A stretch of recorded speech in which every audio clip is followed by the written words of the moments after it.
બજારના protein powder પીવા કરતાં આ પ્રોટીન બરફી બનાવી મહિનાઓ સુધી ખાઈ શકો એના માટે 1 કપ સિંગદાણા લેશું, એને સારી રીતે ડ્રાય રોસ્ટ કરી ઠંડા કરી અને પછી એના ફોતરા કાઢી લેશું. સાથે અડધો કપ ઓટ્સ, થોડા કાજુ, બદામ અને મગજતરીના બી, સાથે પમ્પકિન બી અને દાળિયા લેશું અને એને પણ સારી રીતે શેકી લેશું. ઠંડા કરી લેશું. તલ લેશું, એને પણ સારી રીતે શેકી અને એક અલગ પ્લેટમાં કાઢી લેશું.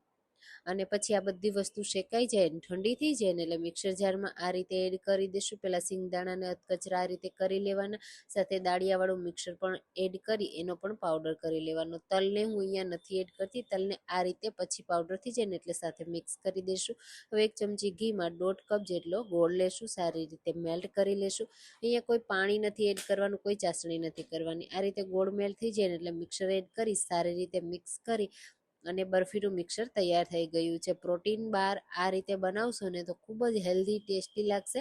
ઠંડુ કરી અને સર્વ કરશો તો જરૂરથી ટ્રાય કરજો.